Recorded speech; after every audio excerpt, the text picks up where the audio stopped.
Hello दोस्तों, आज के इस वीडियो में मैं आप सबको पढ़ाने जा रहा हूँ some basic concept of chemistry, रसायन विज्ञान की कुछ मूल अवधारणाएं। जैसा कि हमारा यूट्यूब चैनल है NIOS क्लासेस, जिसमें मैं NIOS क्लास 11th और 12th के हिंदी मीडियम के फिजिक्स केमिस्ट्री मैथ्स के chapter wise physics chemistry maths तीनों का वीडियो अपलोड करता हूँ, लेक्चर। तो आज का जो लेक्चर है हमारा वो है केमिस्ट्री का। केमिस्ट्री का पहला ही क्लास है ये। तो चलिए शुरू करते हैं। तो आज हम सबसे पहले पढ़ेंगे वेट आज हम सबसे पहले पढ़ेंगे रसायन शास्त्र क्या है, केमिस्ट्री क्या है। तो केमिस्ट्री क्या है? तो रसायन शास्त्र पदार्थ और उसमें होने वाले परिवर्तनों का अध्ययन है। तो रसायन शास्त्र क्या है? जो पदार्थ है और उसमें क्या क्या परिवर्तन होता है, उस चीज़ का हम अध्ययन किस में करते हैं? रसायन शास्त्र में करते हैं, केमिस्ट्री में करते हैं। क्लियर है? रसायन शास्त्र का विज्ञान और तकनीक के बहुत से क्षेत्रों में बहुत महत्व है। विज्ञान और तकनीक के जितने क्षेत्र हैं सब में इसका महत्व है। उदाहरण के लिए स्वास्थ्य, औषधि, ऊर्जा और पर्यावरण, खाद्य और कृषि इत्यादि, इन सारे क्षेत्रों में रसायन विज्ञान का बहुत ज़्यादा महत्व है। रसायन विज्ञान में हम जिस गणना मात्रक का प्रयोग करते हैं उसे मोल कहते हैं। तो मोल क्या होता है कि किसी भी एलिमेंट का, यौगिक का, किसी भी चीज़ का, अणु परमाणु का अगर हम बताएंगे किसी चीज़ में तो वो मोल होगा। अब हम मेन टॉपिक पे आते हैं और हमारा मेन टॉपिक है रासायनिक संयोजन के नियम, लॉज ऑफ केमिकल कॉम्बिनेशन। तो द्रव्यमान संरक्षण का नियम पढ़ते हैं, law of conservation of matter. Okay, तो law of conservation of matter क्या है? प्रत्येक रासायनिक अभिक्रिया में सभी अभिकर्मकों का संपूर्ण द्रव्यमान सभी उत्पादों के संपूर्ण द्रव्यमान के बराबर होता है। फिर से देखो, प्रत्येक रासायनिक अभिक्रिया में जितना रासायनिक अभिक्रिया होता है सब में क्या होता है? सभी अभिकर्मकों का संपूर्ण द्रव्यमान, जो अभिकर्मक है उसका जितना द्रव्यमान है सभी उत्पादों के संपूर्ण द्रव्यमान के बराबर होता है। जैसे हाइड्रोजन और ऑक्सीजन से पानी बनता है, तो पहले हाइड्रोजन या ऑक्सीजन रिएक्ट नहीं किया है, उससे पहले भी वही द्रव्यमान रहेगा और उसके बाद रिएक्ट होके जो होगा तो भी वही द्रव्यमान रहेगा।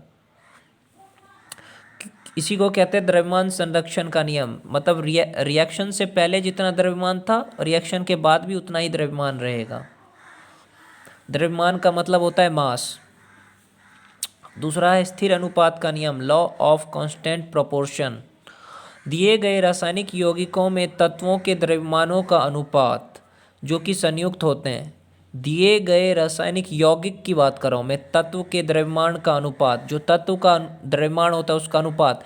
यौगिक कैसे बनता है? तत्वों से बनता है। तो वो जो तत्व है वो दोनों संयोजन में रहेंगे ना, संयुक्त रहेंगे यौगिक के साथ। तो जो तत्व का द्रव्यमान का अनुपात है वो निश्चित होगा, यौगिक का स्रोत और विचरण पर निर्भर नहीं करता है कि वो यौगिक कहाँ से लाया गया, इस पर निर्भर नहीं करता। जैसे शुद्ध जल में हाइड्रोजन और ऑक्सीजन के द्रव्यमान का अनुपात कितना होता है? 1:8 होता है। चाहे वो जल तुम समुद्र से लो, नदी से लो, कुएं से लो, कहीं से भी लो, उसमें हाइड्रोजन और ऑक्सीजन का अनुपात 1:8 होगा। तो यहाँ पे मैं बता दूँ, अगर 9 ग्राम जल को अगर आप विघटित करोगे, 9 ग्राम जल को आप विघटित करोगे तो उसमें 1 ग्राम हाइड्रोजन और 8 ग्राम ऑक्सीजन आपको मिलेगा। जैसे मैं बता रहा हूँ, 3 ग्राम हाइड्रोजन लिया मैंने और 8 ग्राम ऑक्सीजन में मिक्स कर दिया, ठीक है। तो अब मैंने इसको गर्म किया तो मुझे क्या होगा? 9 ग्राम जल मिलेगा। क्यों? क्योंकि यहाँ पे हाइड्रोजन 1 ग्राम यहाँ निकल जाएगा, एक 1:8 के लिए, और बाकी जो 2 ग्राम हाइड्रोजन बचेगा वो बच जाएगा।